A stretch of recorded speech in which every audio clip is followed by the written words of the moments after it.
people in who are in the waiting room while we're waiting? I'm writing to Edward. I'm sorry, can you repeat that again? That's okay. Okay. Okay.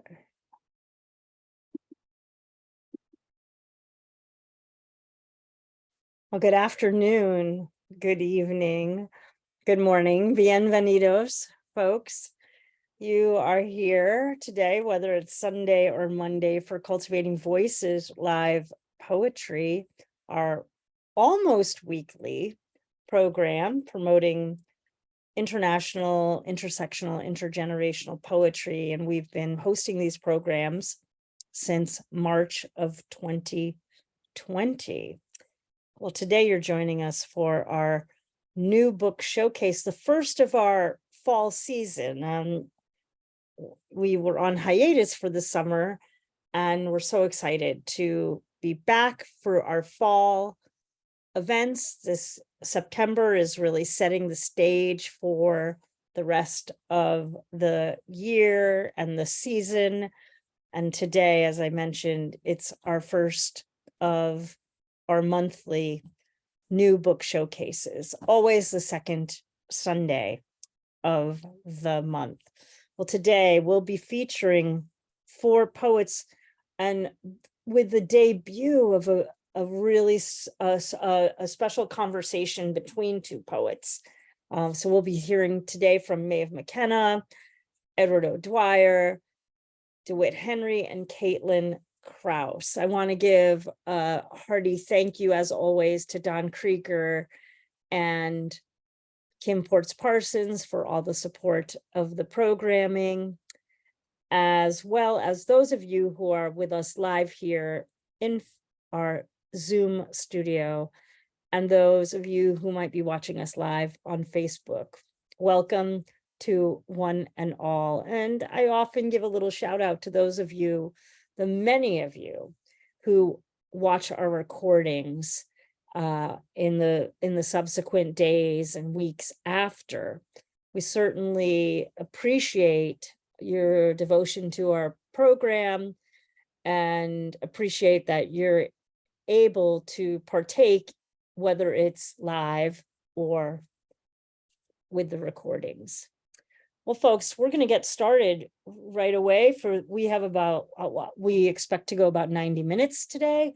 And also a reminder that for those of you here with us live in Zoom, we'll be showing the links to purchase books as well as links to the poets' websites. Those of you on Facebook and those of you watching the recordings, you'll be able to go to our Facebook page and have access to those by Monday here in the States, and it might be Tuesday for some of you in the different time zones. So without further ado, let's get started. And as I mentioned, we have quite a quartet today. They've all been members of our group since the earlier days of Cultivating Voices live poetry, have participated. A few have read once, twice, many times, and I'm just very excited to have this particular constellation together. It's one thing to have people on the program that have come on, but it's always so interesting to see people in different combinations. Well, first today, we will be hearing from Maeve McKenna and talk about a constellation. Maeve was part of a constellation of 4 poets that joined us with what became an award-winning publication. And I'm always so honored to have Maeve joining us from Sligo. Well, Maeve McKenna lives in Sligo, Ireland, and her work has been placed in several international poetry competitions and is published widely, including Rattle, Banshee, Orbis, and the Stony Thursday book. Love that publication. She was part of a collaboration with 3 poets who won the Dreich Alliance pamphlet competition in 2021, and she was chosen for Poetry Ireland's Introduction Series this year in 2023. Her debut pamphlet, A Dedication to Drowning, was published in February of 2022. And today we'll be hearing from, I guess it's a little bit like the companion, the follow-up, in conversation with the new pamphlet, Body as a Home for This Darkness, published just this month. She is currently an MA student of poetry at Queen's University in Belfast. Would you please welcome Maeve McKenna? Thank you so much, Sandy and Kim and Don. I think this would be my third time, I think, reading, yeah. It's always a great event, and I'm so excited to read with the other poets tonight. So this new book is out. It's Body as a Home for This Darkness, and it's pretty much a themed pamphlet about it's about my father. He's young as a younger man and as an older man, and there's a lot of poems in it about his 10 years living with dementia.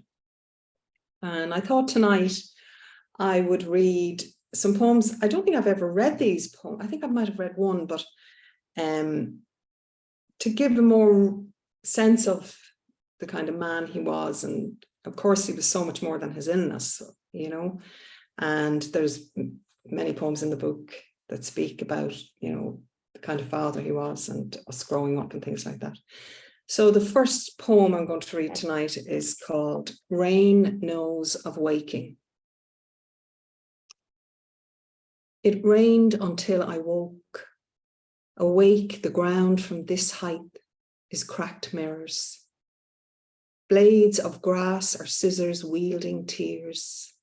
Thimbles of rain amplify the gully until a thumb at the latch unlocks a dreamt smile. Trapped, night hoards brooding structures to bounce off. Amber light, yellow-faced, the pillow a body stiff with fretting. Shivers cloud ceilings, click floorboards, the black wall amazed by a profile of hands making bunny shapes. Or is it a mother? Sadness amputates mind from the thinker. Later, as morning calculates my ability to live, crows squawk incantations from rotted joists. A slash of wings threaten the skyline with blunt knives. Brazen as dawn, woeful as today, we watch rib cages distend. At the window, raindrops preen in the reflection of your surrender. Thank you. And that first poem was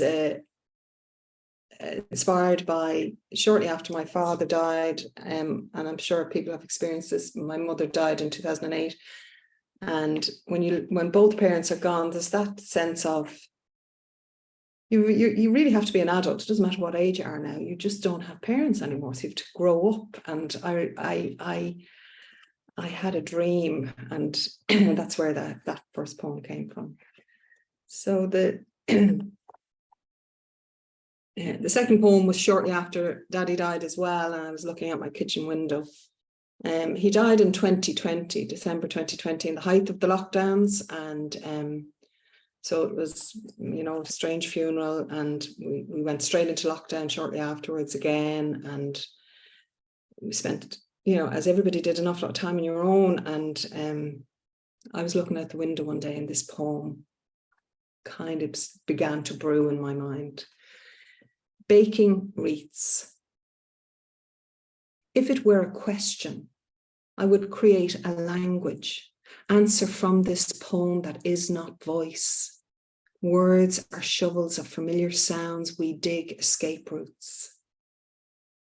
We've come so far without you, sprouting each spring like adolescent bulbs left to winter alone. Heads all willful promise, crowns emerging through old ground. We know folly, how life resembles the aftermath of a disappointing storm once damage has passed overhead. And baking loaves isn't about how well they rise or crumble, more the anticipation of miracles. I'm gardening from my kitchen window, prizing sticky flour from fingers, then a thorn. Thank you.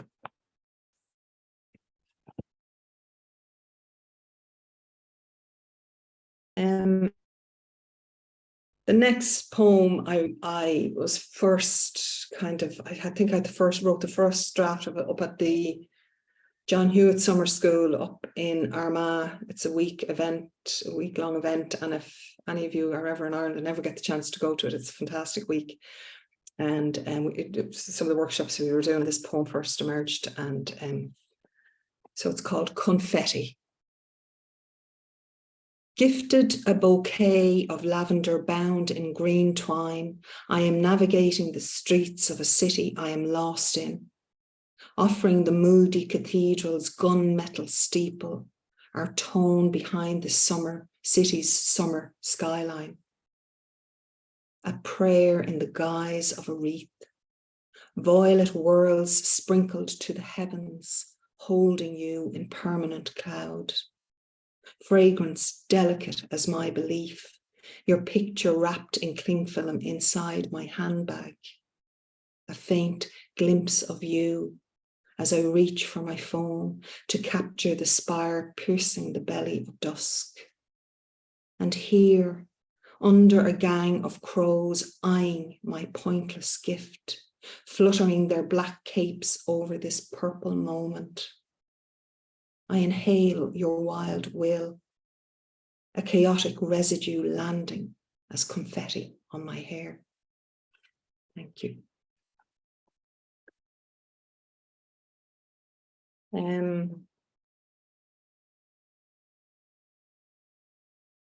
And my two sisters are here.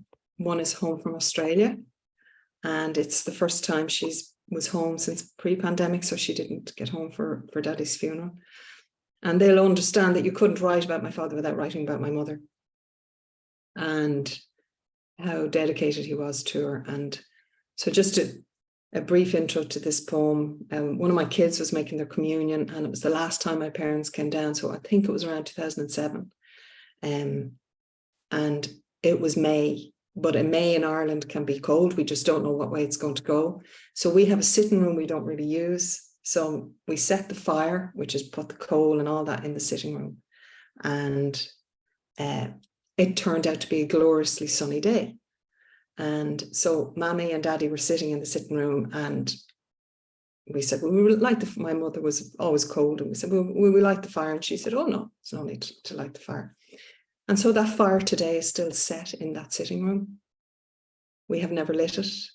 And the coal is still there, and the wood is still there. And I don't know what we'll ever do. If we were to ever leave the house, I think I'd have to take the whole fire out with me, because every time I go into the room, you know, I see the two of them there in that room on that day. So this poem was inspired by that. It's called Bullets of Anthracite. And anthracite is small little roundy coal. Bullets of Anthracite. My mother's last visit, and May has turned cold. My father twisting yesterday's newspaper, kindling tight under an armpit, a bucket of shiny coal to warm the woman he loved. Our childhood home never had an open fire. Bullets of anthracite ricocheted against the stove's smoking glass. Our parents scrubbed stains with scouring pads. This day, sun shocked the windows, coaxed the room to warm itself. Lighting the fire, she said, don't bother, just for me. The fire remained set 13 years, headlines fading in sepia. I go in some days to watch speckles of dust govern sunlight. For the muffled chuck of a robin down the chimney, the flight of a feather brushing my cheek, or sometimes to reposition a nugget of coal. But mostly for my father in his nursing home, his fading skill of remembering my mother, who never knew the exile of an unlit fire, to say to me, "Is it cold, pet?" Thank you.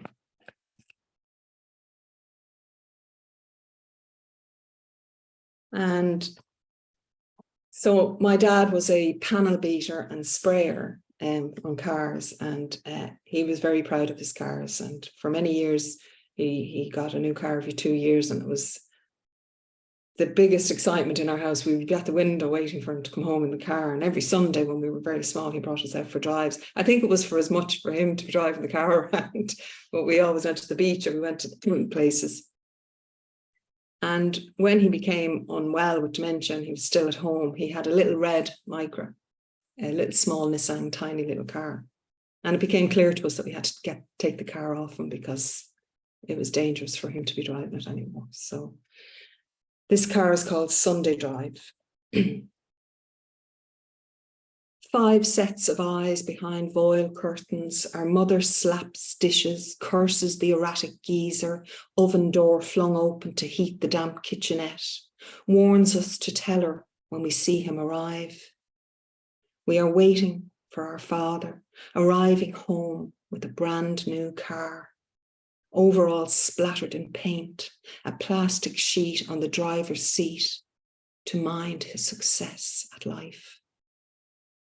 On the steering wheel, hands so obligated, pounding out dints on the bodies of trucks, sign writing company names in gold, hand-painted telephone numbers.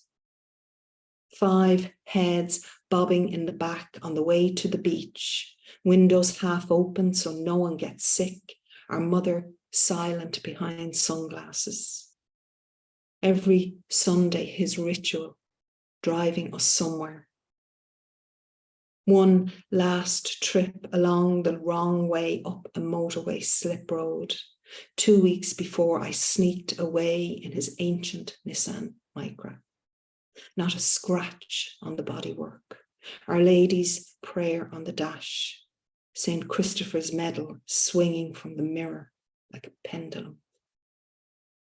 Thank you.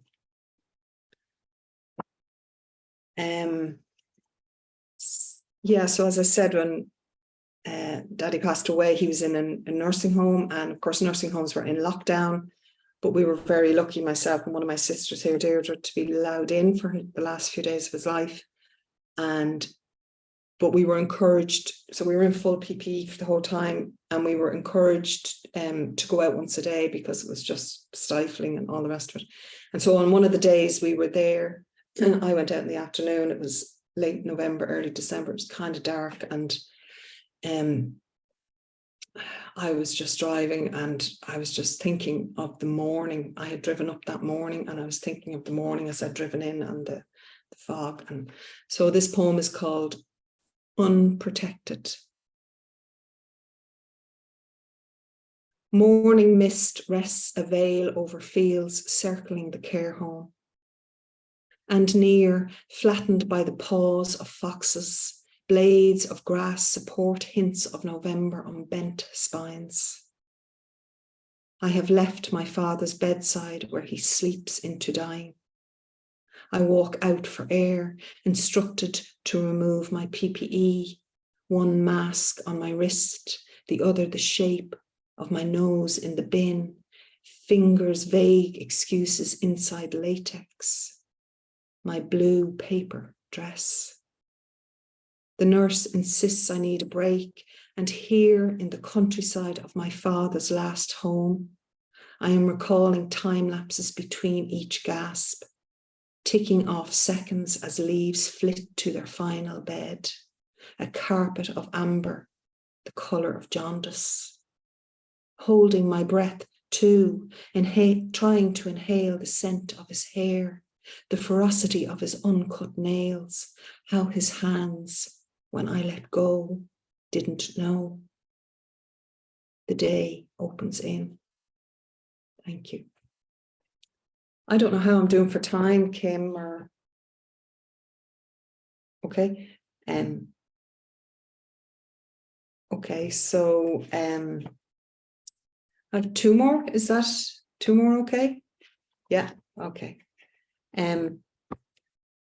So I spoke about my dad bringing us to the beach and things like that. And as my sisters will know, and anyone else who knows me, I have enough fear of seaweed. I love the beach, I love the sea.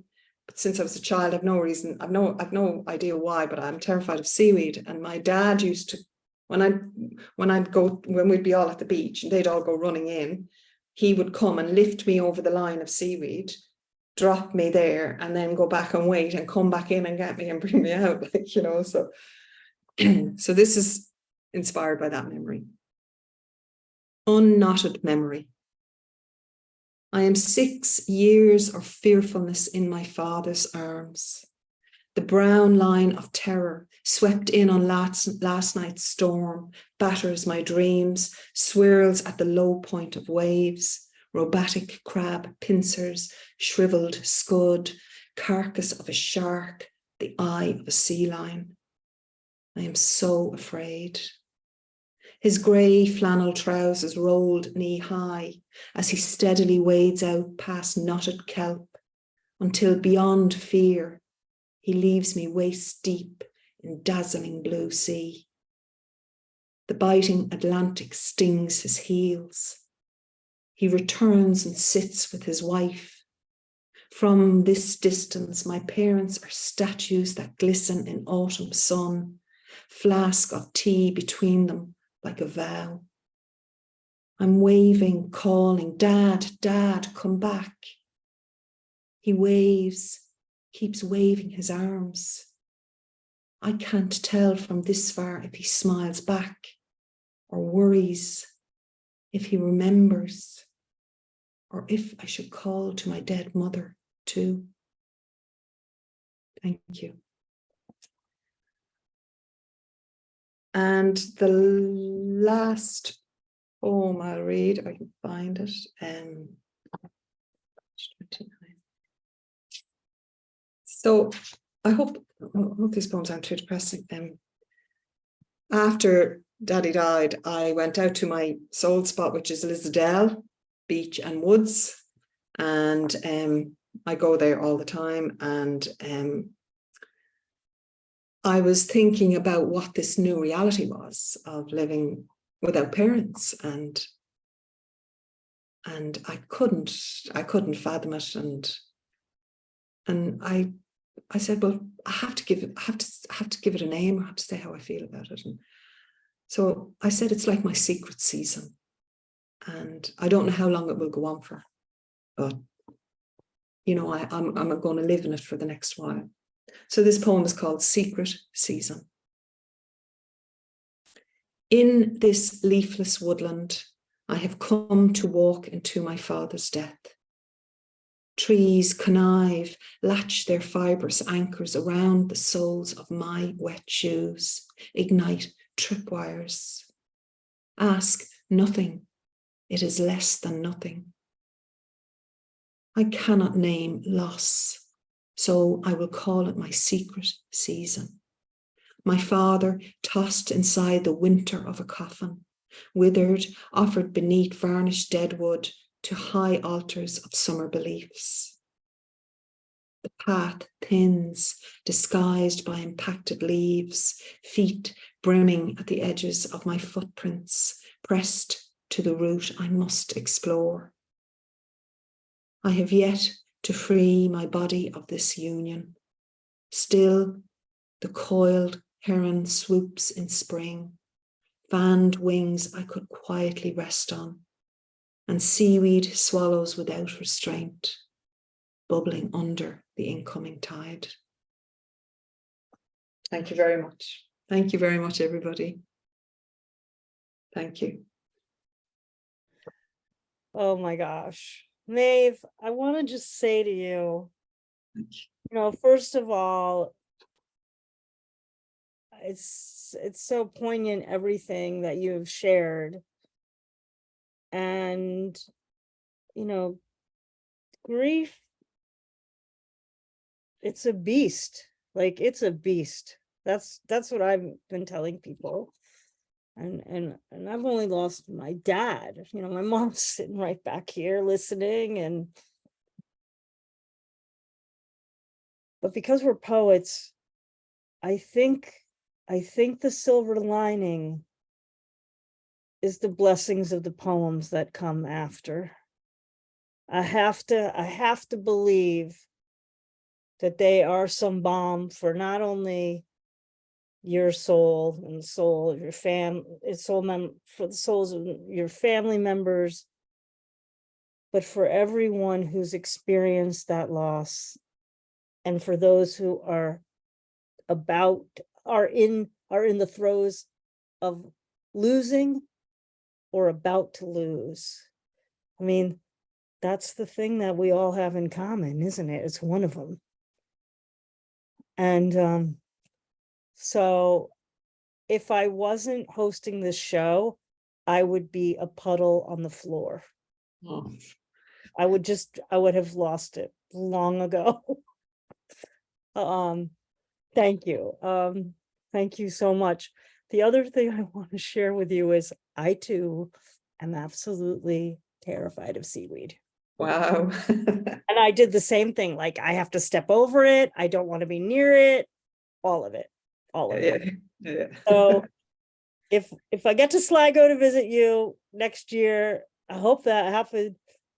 We'll go in the sea, but we will not touch the seaweed.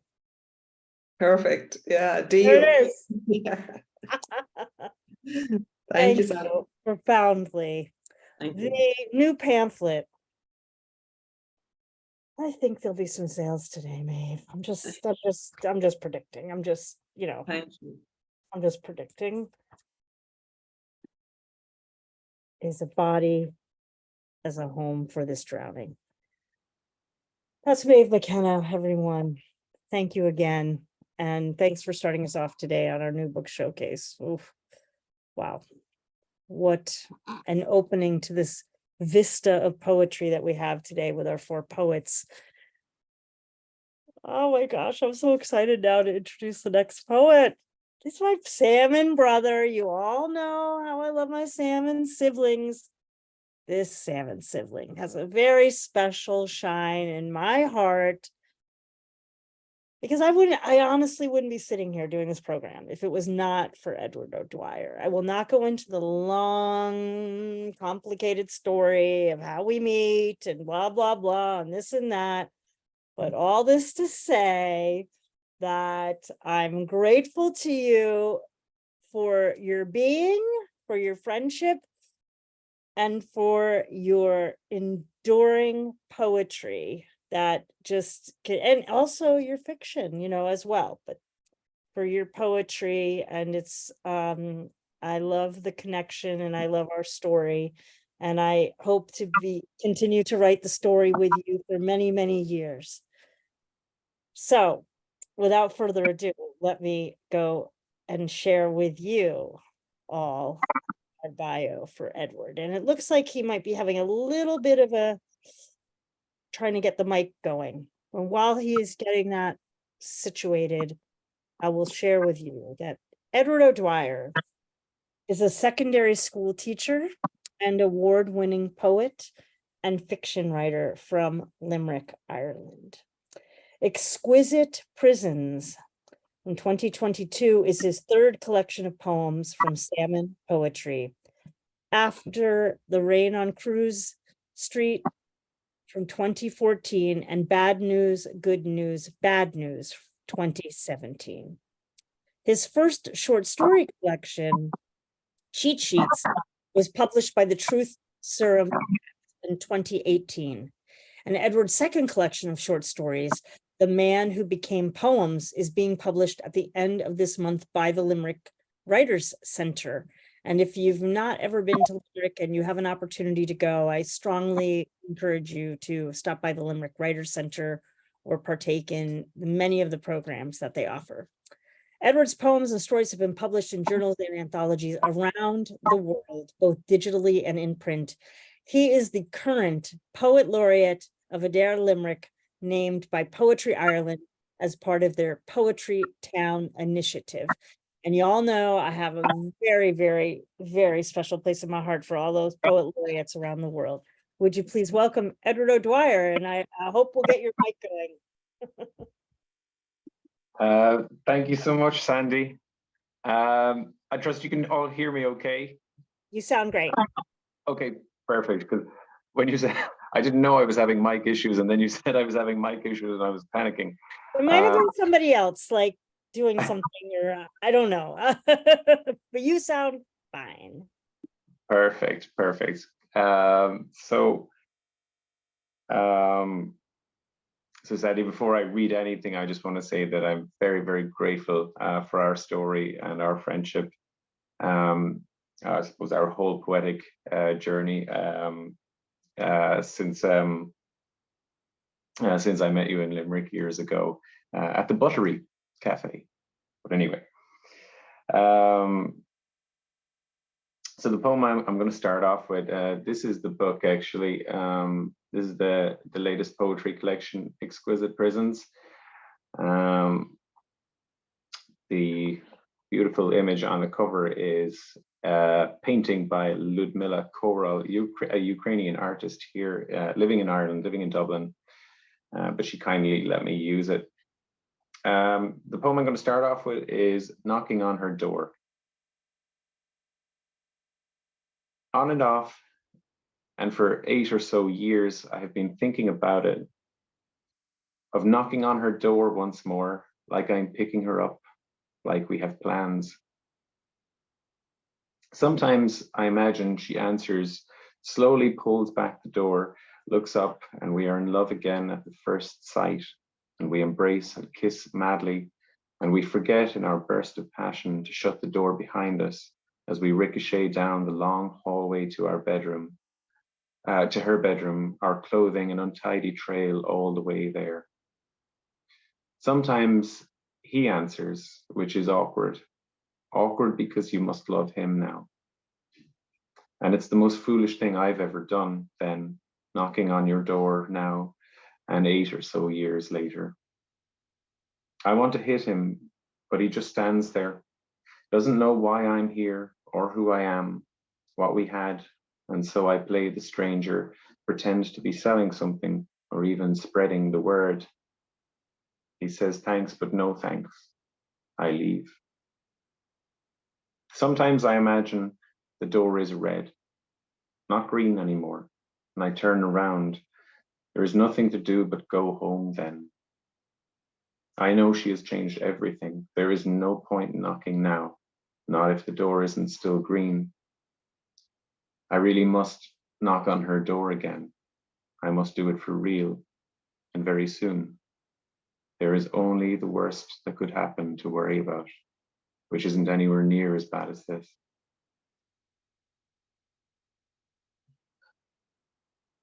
I'm going to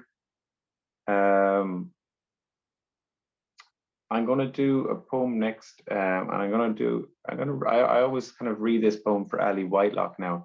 I think some of you might know Ali Whitelock's poetry, and if you don't, I recommend that you get to know it. She's an absolute force of nature, and just such a unique voice, such an incredible poet. Yeah, so this, she wrote the foreword for this book, and as it turns out, her foreword is the most entertaining thing in the book. But anyway, she wrote the foreword, but I think she told me at one stage that this is now her favorite poem by me. So I'll read this one for her. It is Intermediate Life Drawing.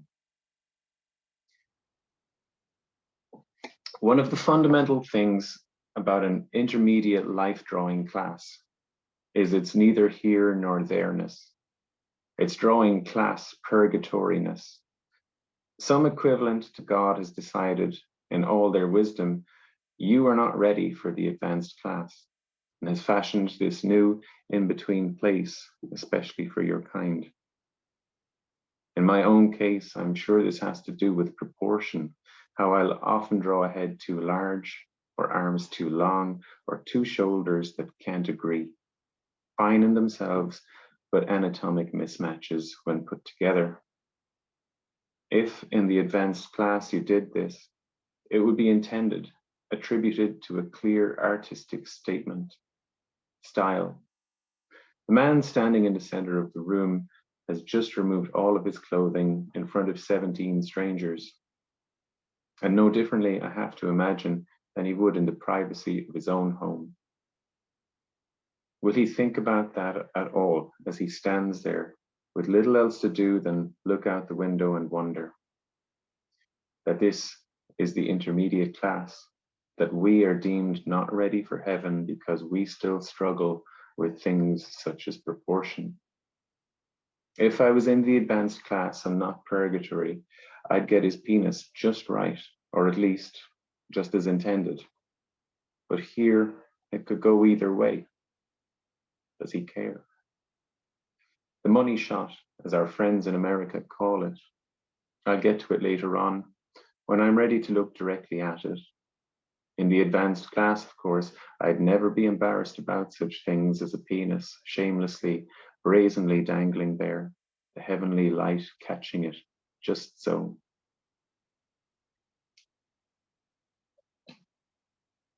I'm going to move now to a poem I haven't read. Haven't read any in quite a long time. It's one of those poems that I don't know if everybody finds this, but you know, when you reread some of your kind of favorite poets, and it always seems to, the experience of it always seems to produce a new poem for you. But this is, I was binge rereading Stephen Dunn, and this is kind of one of those poems that turned up after doing so. It's called A Woman Dancing Alone. An egg yolk sun has set, and a solitary woman is dancing in a bar. It has a jukebox, but it isn't really a dancing bar, and the few occasions it might have been, you'd imagine, led to some trouble.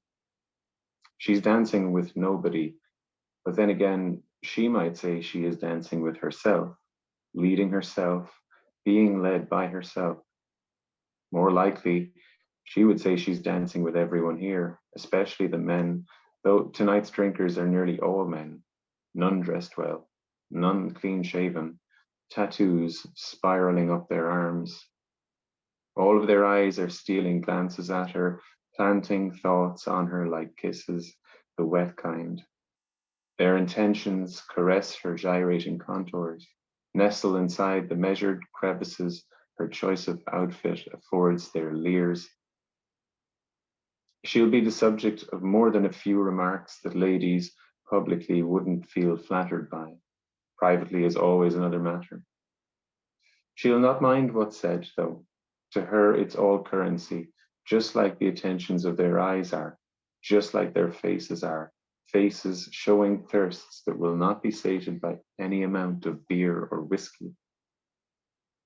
No one here cares about what dreams she had once, or has never had.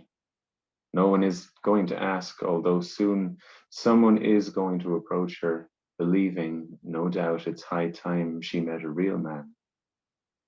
That's where it's headed, this scene.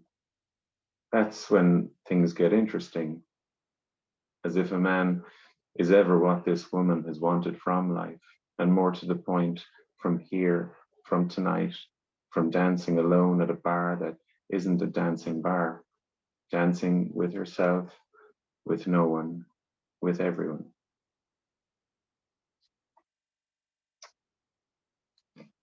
I'm going to go to I'll go to the last poem in the book. It's a poem called To Be Kissed Extraordinarily.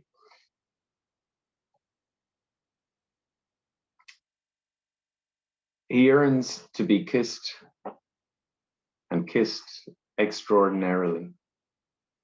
He looks around the cafes and the bars and the streets where his face is a known one. And he takes in the people there kissing, always kissing. Everybody is at it. There seems to be nobody left who isn't quenching a thirst for ordinary, bland kisses, wishy-washy kisses. He yearns for more than those. A harrowing kiss, he thinks, just might be extraordinary. And he imagines this, being on the receiving end of a kiss that could only be described as harrowing.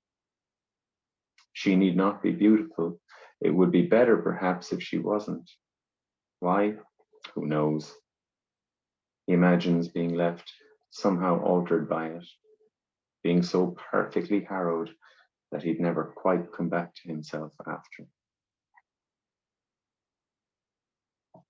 I'm going to do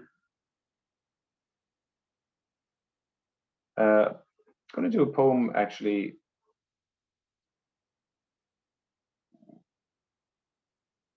I'm going to do a poem I hadn't intended to do. I just kind of got the urge really to read this one. Just a little bit about it. I might even end it with this poem. We'll see how I am for time. With this poem, I wanted to write about something that I kind of thought was going on in our culture, and especially being something that is heightened and exacerbated through social media. But this need to that people have this need to be entertained and outraged in the same moment. It just strikes me as something very, very interesting. It's not a good thing, but it's an interesting thing. But I didn't know how to write about it. I didn't know what context the poem was going to occur in, but I was just kind of keeping my eyes open for something. And then I was rereading some Billy Collins. I picked up his collection, The Rain in Portugal. And I don't know if you might have it. Just trying to see if it's very obviously over there in the chat. Wait, yeah. Okay.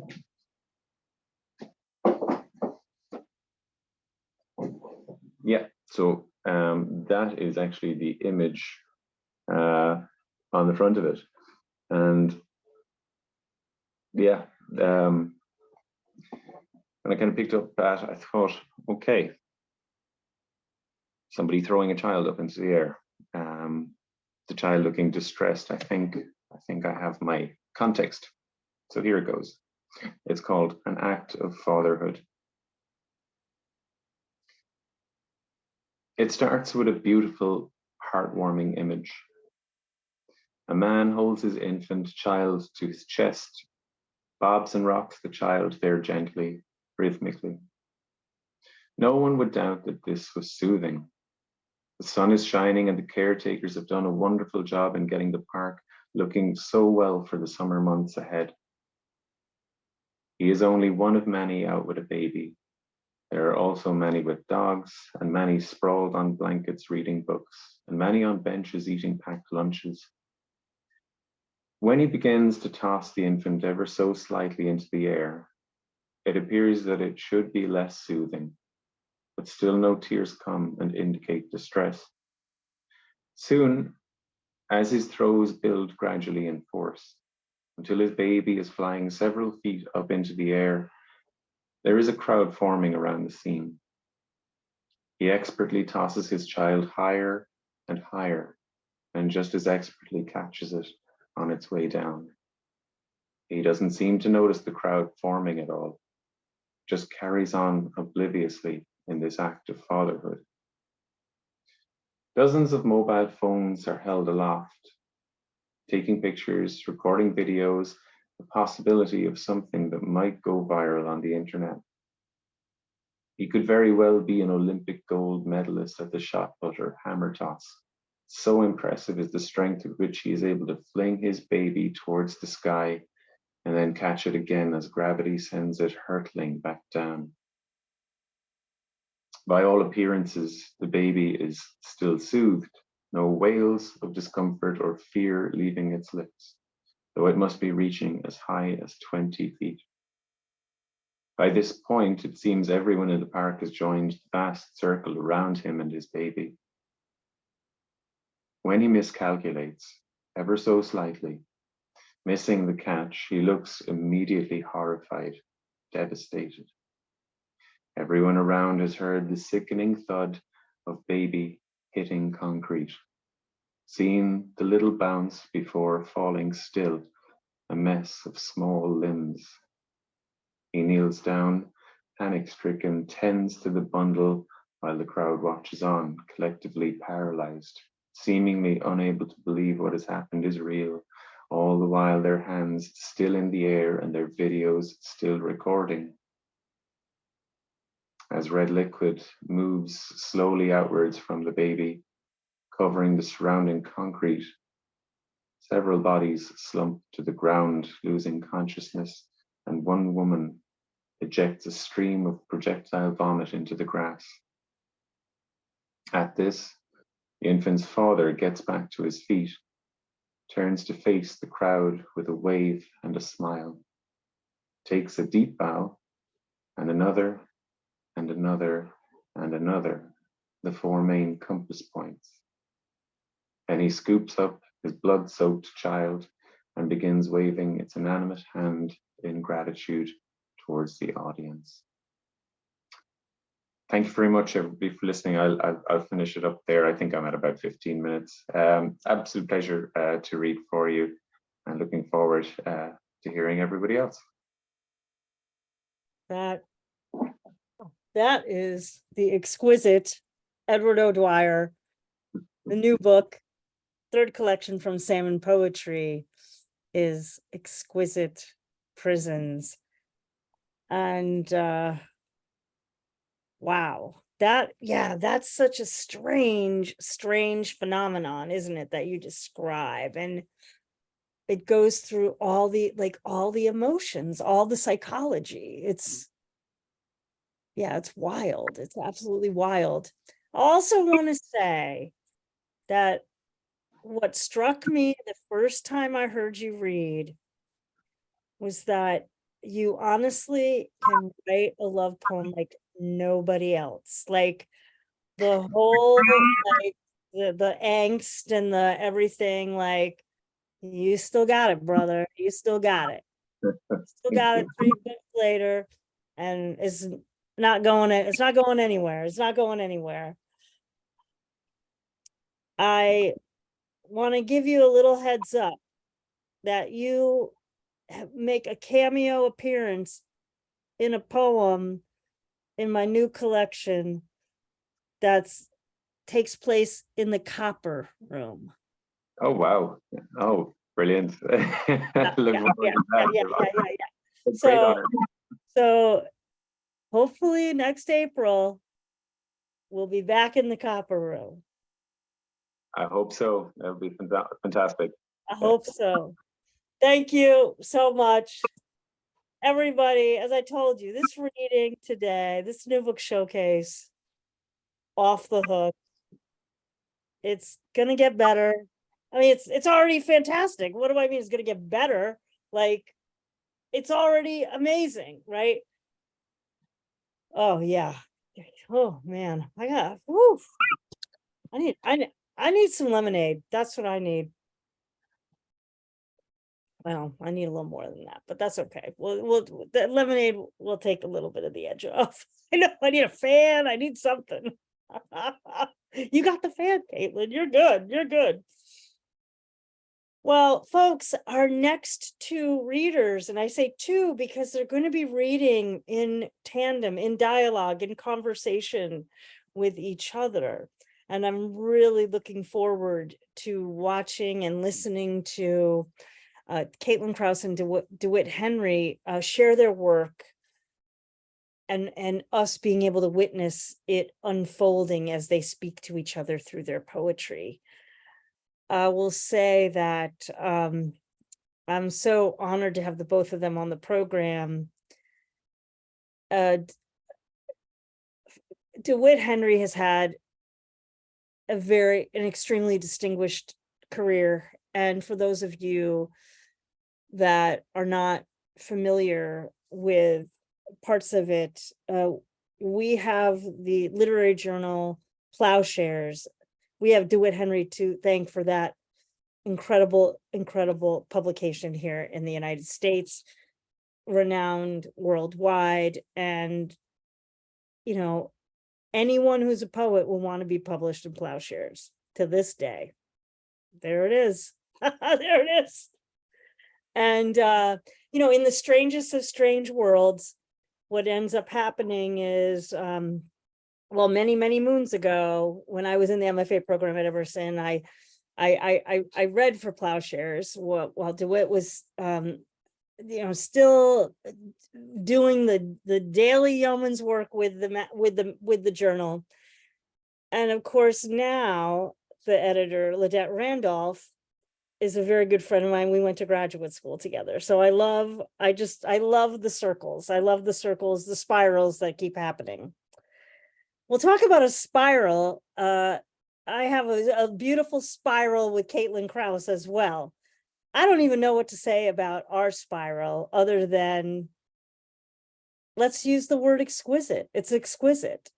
And it continues. And I also remember you coming on very early on in Cultivating Voices live poetry when we were doing Facebook Live. The individual people would show up. And when my sister was still doing the tutorials for people, we were still teaching people how to use Zoom.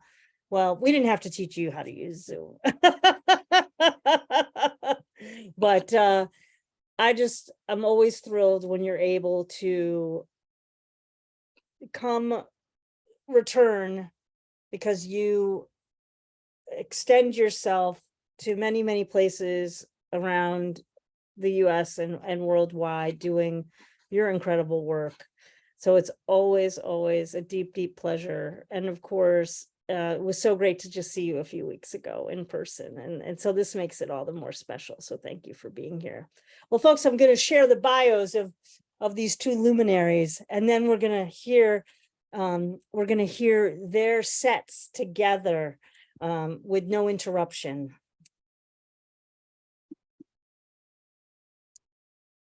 DeWitt Henry's recent book is Restless for Words, Poems from Finishing Line Press this year.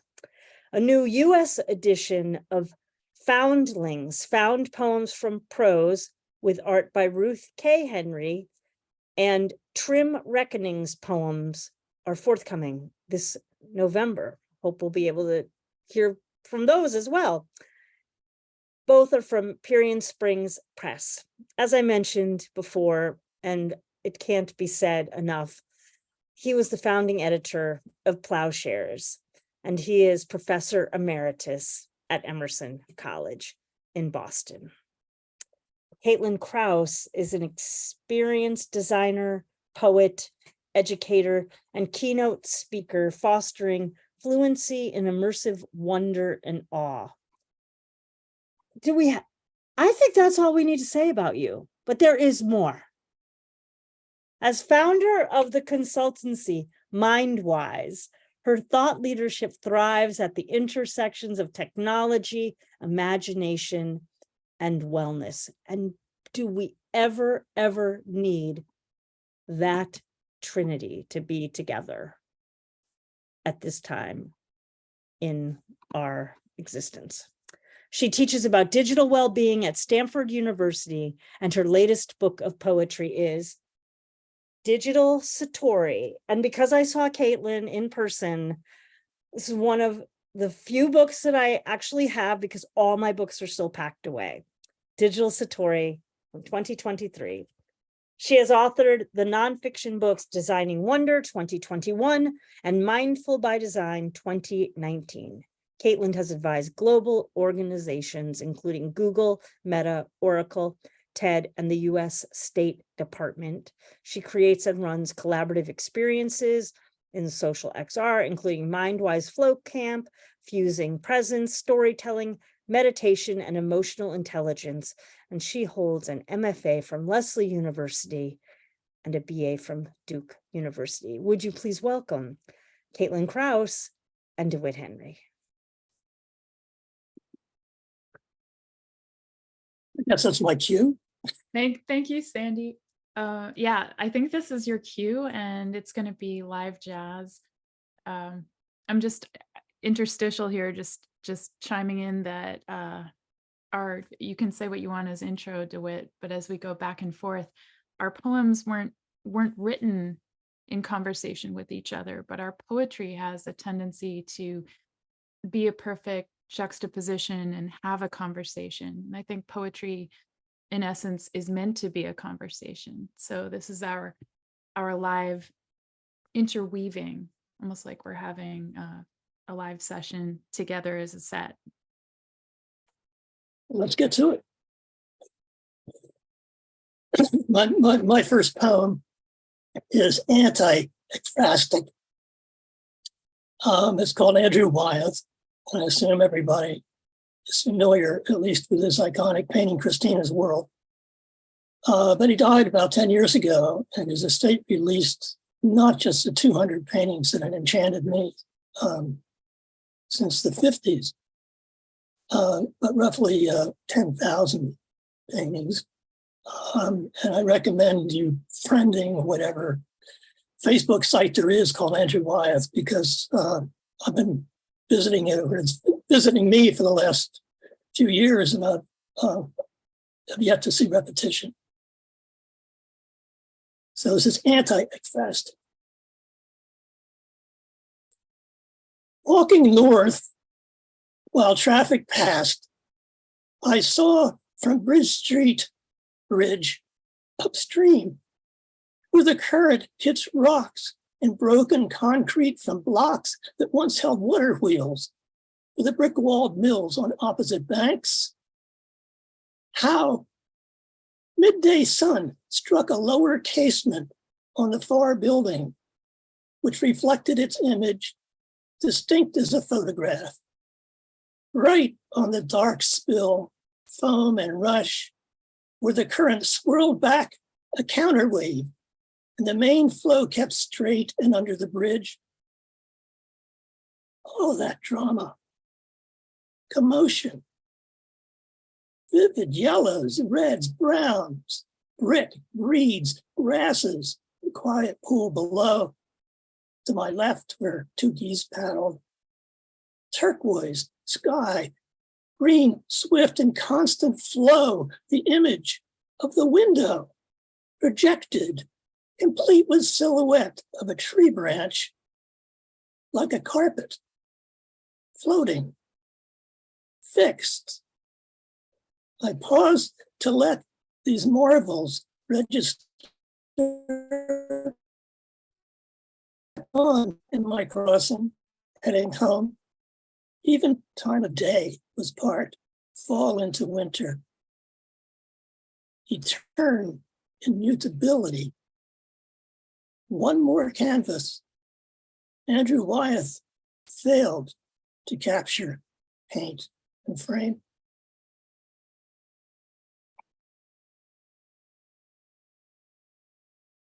The nature of awe in Loretto.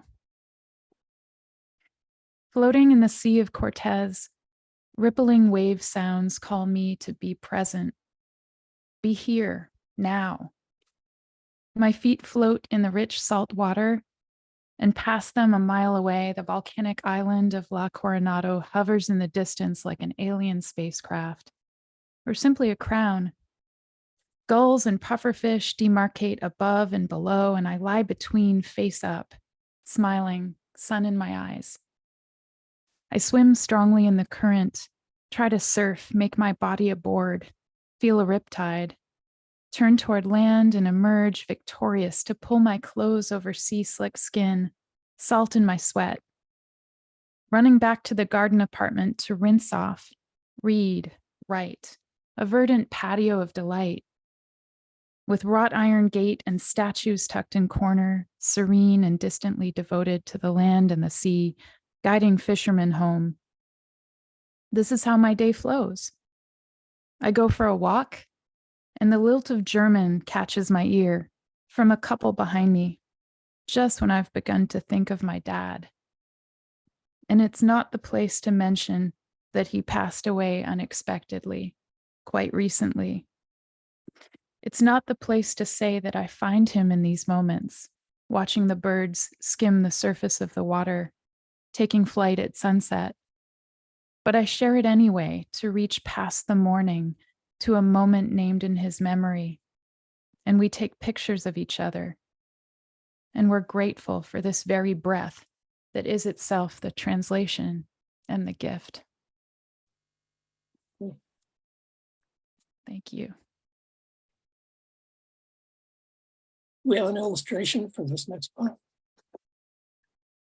We do. So I guess a lot of this poem, if we're introducing, first off, this cover, Digital Satori, comes from the logo for my consultancy, Mindwise, put through a stable diffusion, so some type of AI art.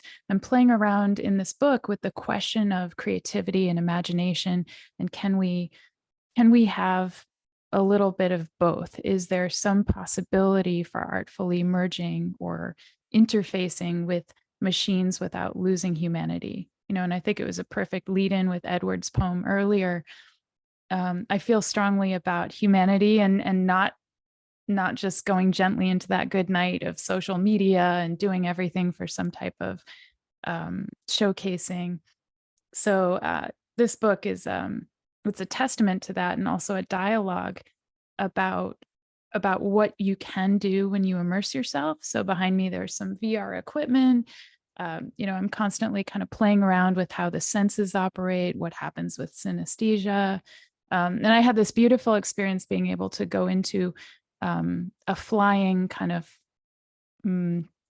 it's called Birdly, and it's a flying machine that lets you feel as if you're in another land, and you have a kind of landscape around you, and you're flying and you're moving your body.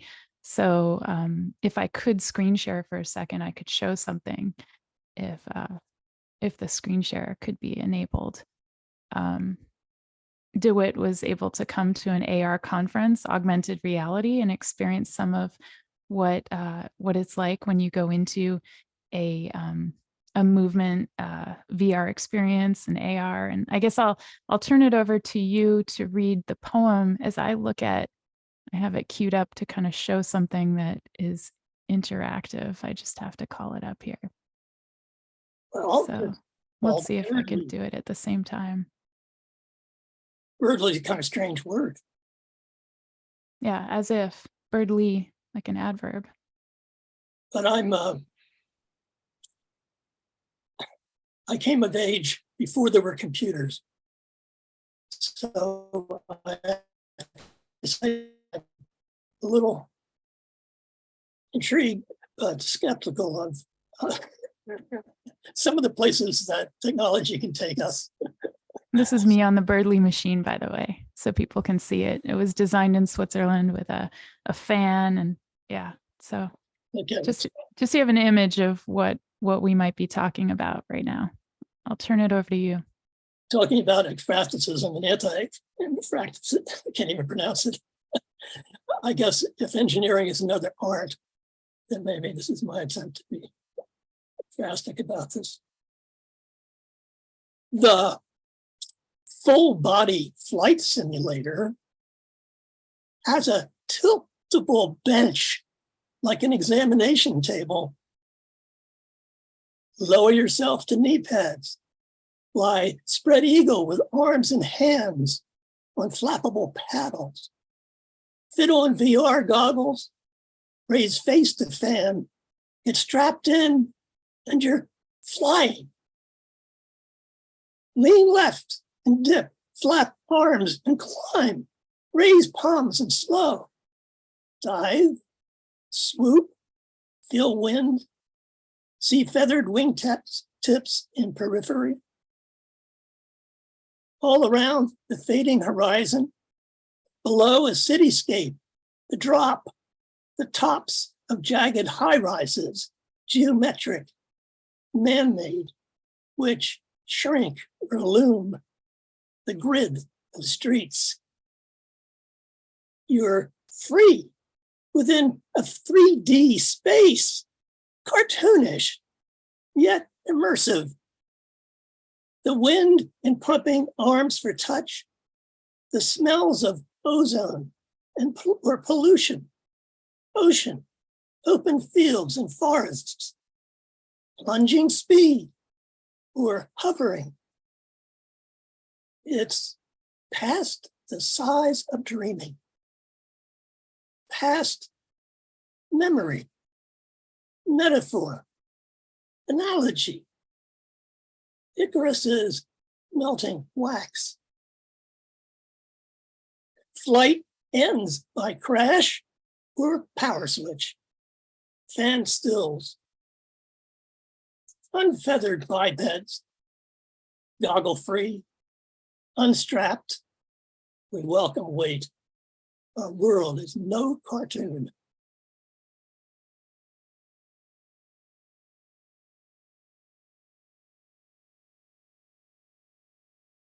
Digital Satori. A little touch of Robert Frost swinging birches in that. Definitely. So this is a response, Digital Satori. In the twilight of humanity, where old and new worlds collide, a glimmering luminescence emerged, and so they called it Digital Satori. The binary masters weaved a tapestry, lacing threads of zeros and ones, unveiling universal secrets, transcending realms of human understanding. The souls of men now interlaced with the ethereal machinery. In Digital Satori, they found solace, a refuge from existential despair.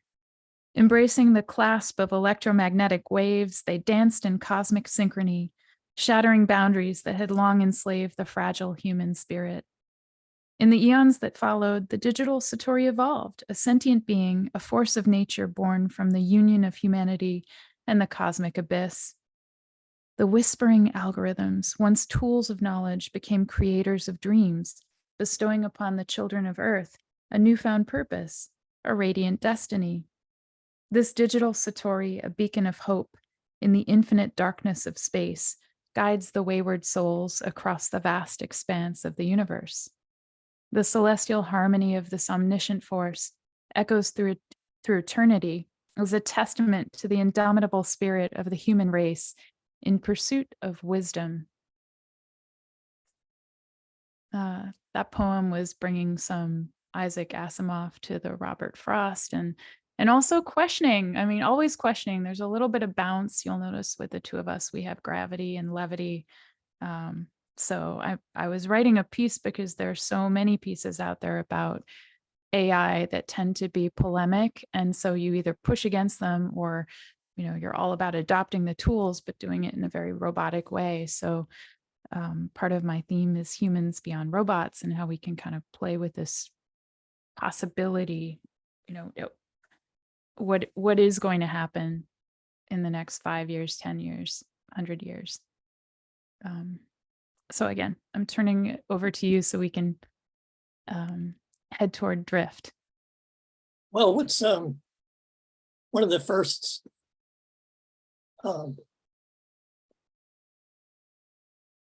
signals of our conversation actually was meditation itself, and this is basically a meditative practice for me, at least, in taking a word as simple as drift and playing with free association and see where it goes. On drift, to coast gently, to move. You get my drift. Meaning. In air, for birds, planes, balloons, and kites. A plastic grocery bag. Reef lanterns rising. Clouds too, very like whales. Canoe with current. Snow drifts, sand drifts. Wind blown and sculpted. Falling leaf pirouettes. Driftwood, smoke. Unchained melodies. Distant voices or song. Odors of barbecue. drifters, unmoored or aimless, wanderers, cast adrift, drift apart, thoughts drift, eye motes, continents, plates riding magma, drift off course, cut motor, drift to stop, drift to sleep.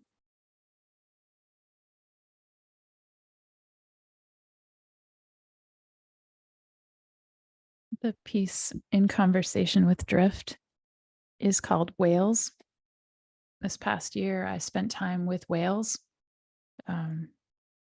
And I was with whale researchers. There's an article last week that just came out in the New Yorker about communication and decoding sperm whales and how they're communicating.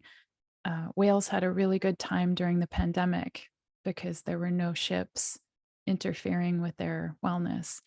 And I'm intrigued by animal communication and how we can learn from them. So this piece is called Whales, having to do with drift.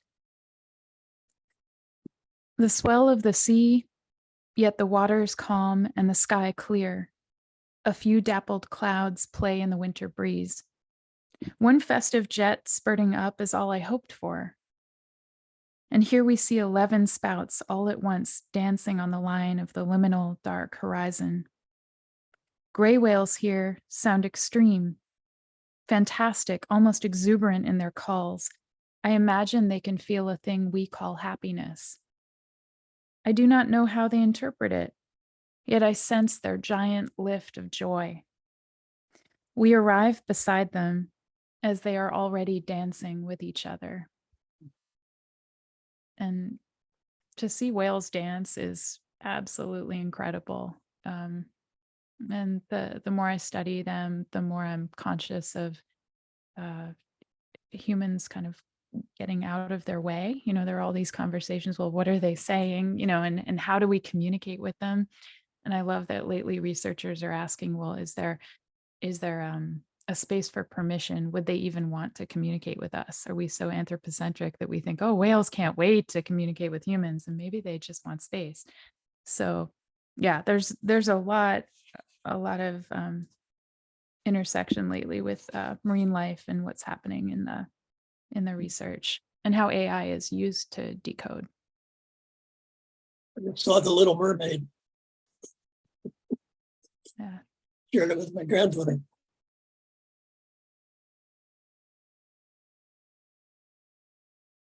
There was a Shakespeare in that last poem, very like a whale. Here, I'm having fun picking another word, performances, and not repeating it. Performances.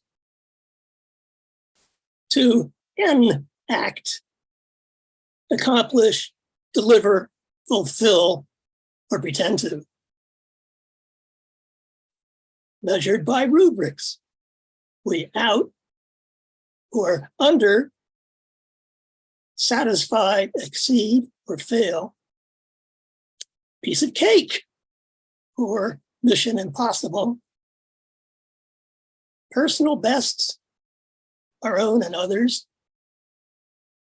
Or called to entertain by script or improv.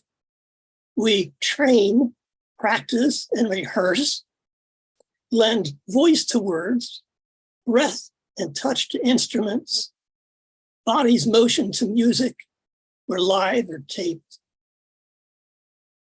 Only some arts are, whether street, mob, or ticketed, some public, some private, some perfunctory or inspired.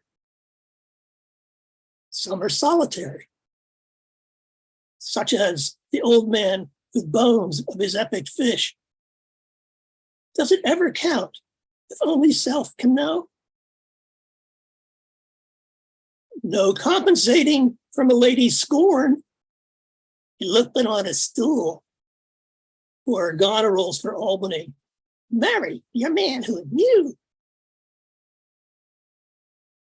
Auditions for all. And in time, many parts. The lover, partner, friend, father, son, the editor, teacher, writer, the human being, etc. Grant me, please, your indulgences, O reader, and myself. The kinder we to take our efforts in might, not merit. Yet, still the wonder. Let there be light. Our world is stage, final and forever.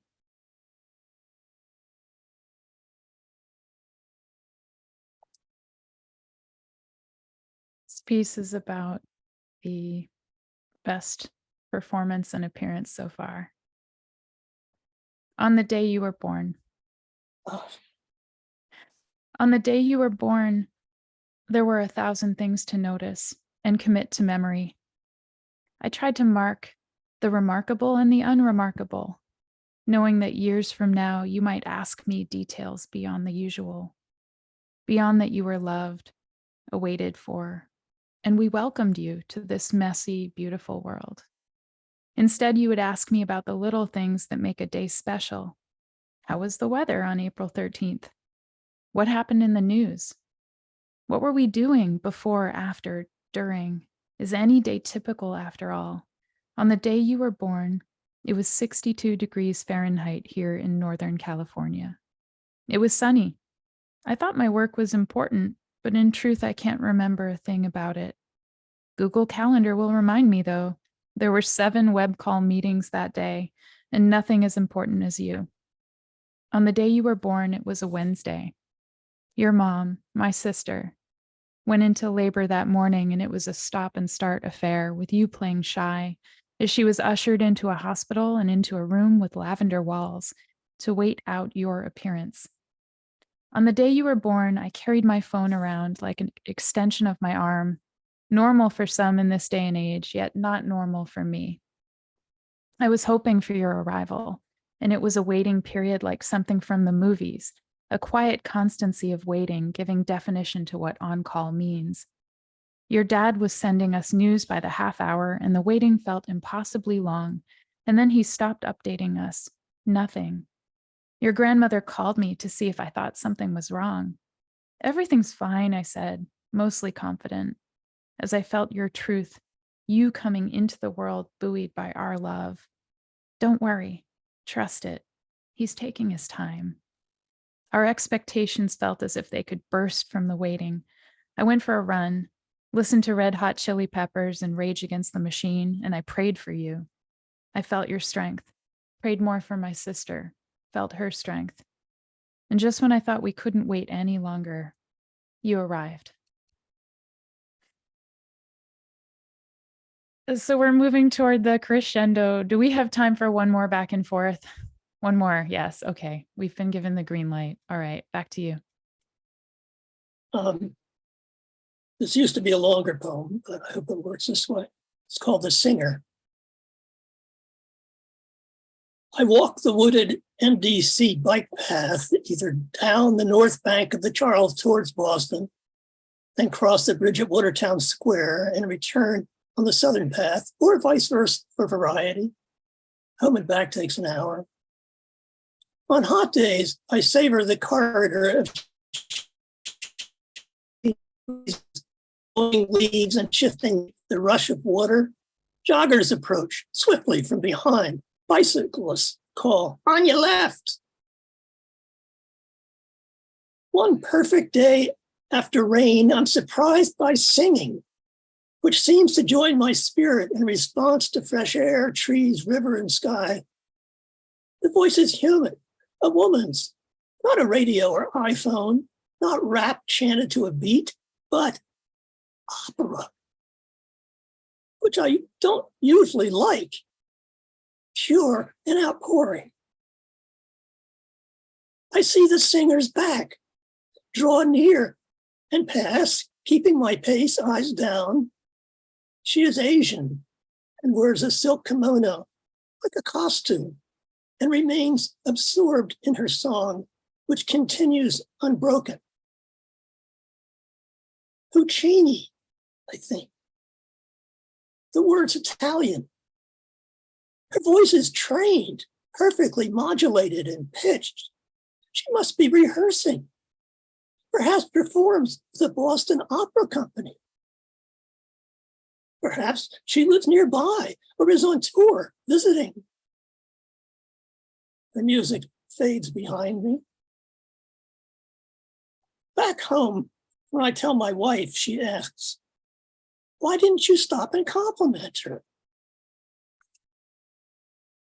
A week later, I overtake her, still singing, but on the next footbridge and behind the apartments. She wears a floppy sun hat, like a gardening hat, a white top, shirt tails out, baggy slacks, and sneakers without socks. She is thin, frail, and elderly, though younger than me. Her hair is white, tied back, her face wrinkled. I stop and make eye contact. "Thank you. Your voice is beautiful," I say. She seems startled, then embarrassed, then politely smiles and nods. "Thank you," she says, as if unused to English. I smile, turn and leave her out of respect. I don't remember hearing her voice resume behind me. I've never found her since.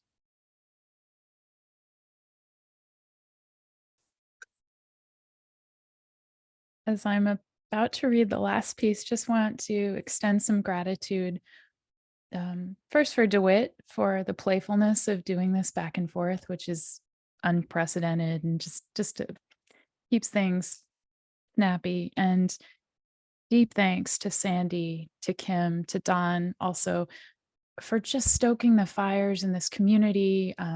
You know, a lot of times maybe we're writing by ourselves and we need that, whether it's in live time or just knowing other people are doing the work.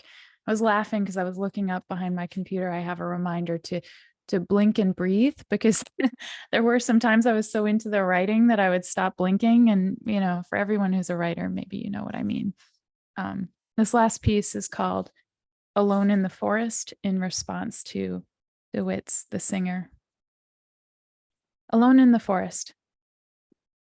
On this day, I went out into the forest alone, choosing a set of trails that are quiet, less traveled.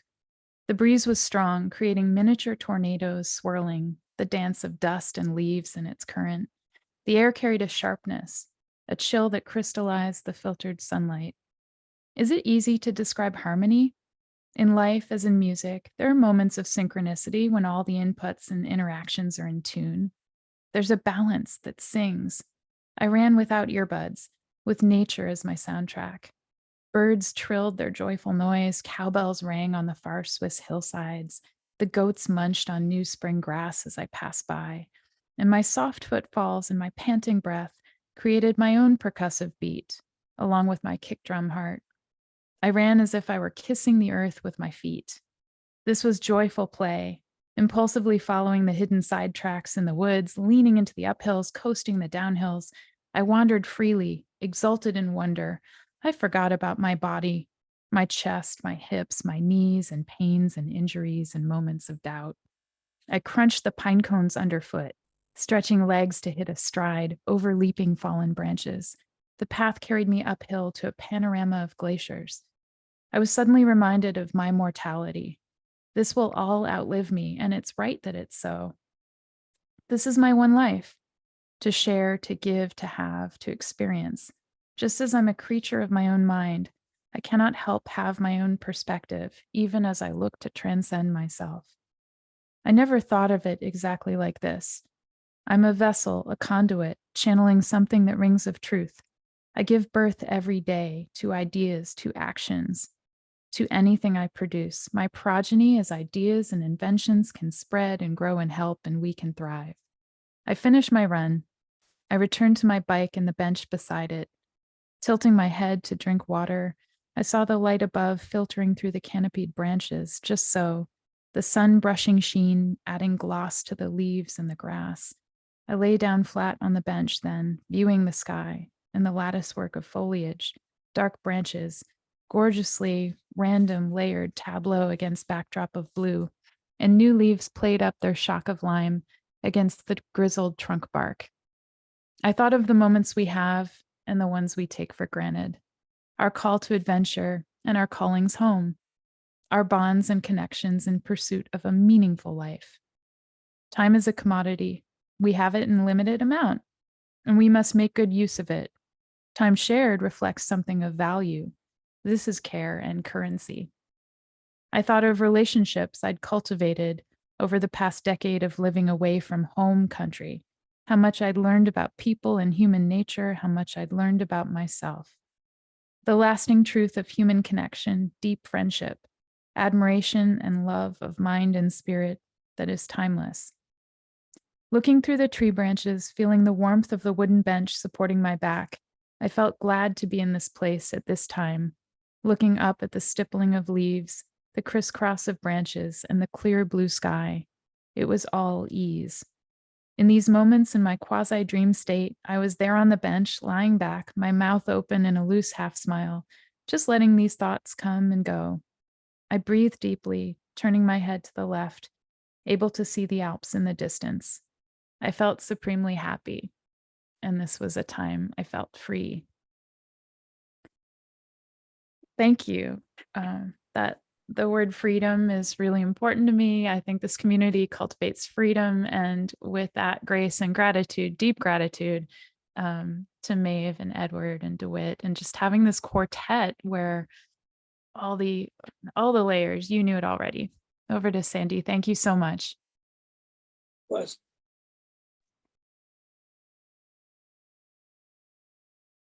Thank you, DeWitt and Caitlin.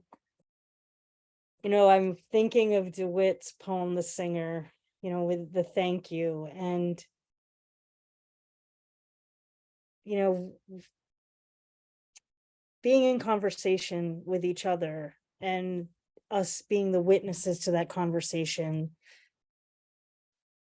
we're really in a time when we truly need to listen, and we truly do need to see. And your dyad today of being in conversation really provided this incredible example of that. And it reminds me, I saw the psychologist Mary Piper talk once when I was in Lincoln, Nebraska. She was actually reading from her book called Another Country in the Shadow of Our Elders. And there was a question from the audience, and which was, what do you think is like the most pressing issue in the country right now? And this would have been in the mid-90s. And she said, the lack of intergenerational dialogue. I won't go on further than what she said. I'll just leave you with that idea to say that, you know, today, I truly give thanks that we were able to witness your intergenerational, intersectional dialogue through poetry. And it was astounding.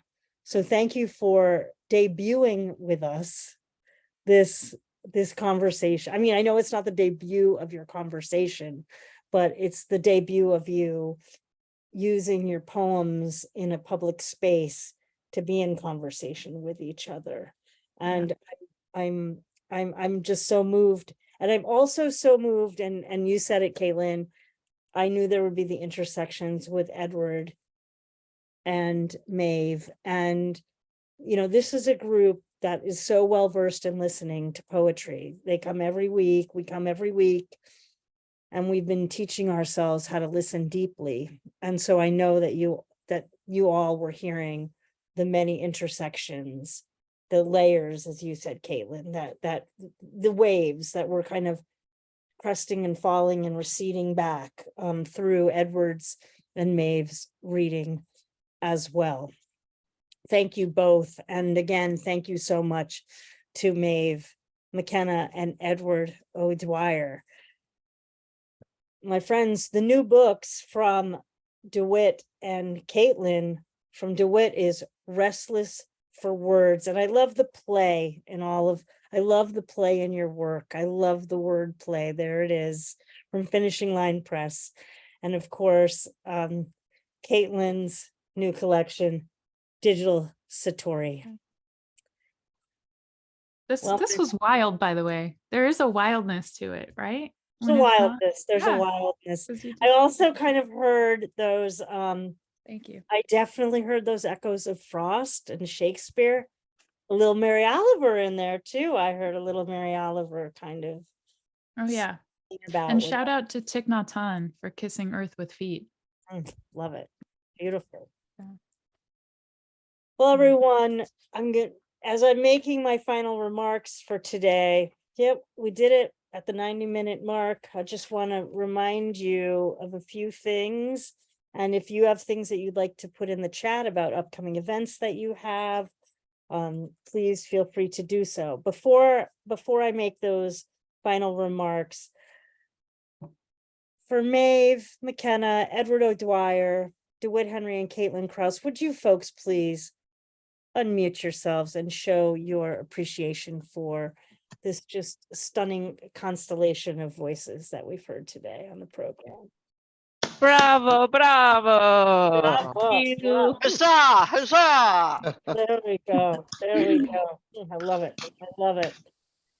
Well, I want to give a shout out to two of our members. I don't often do this, but I think I'm going to start doing it, and indulge me, please.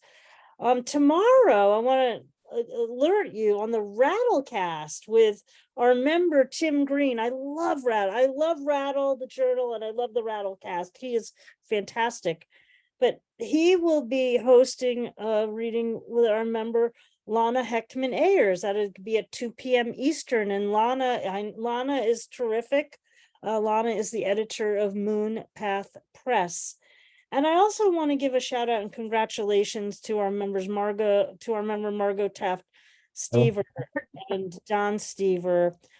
They received on Friday night an honor from the Hudson River Historical Society. The Hudson Valley Writers Center in Sleepy Hollow, they saved and then restored the train station in the Hudson River Valley. And they received the Historical Society's annual Preservation Award.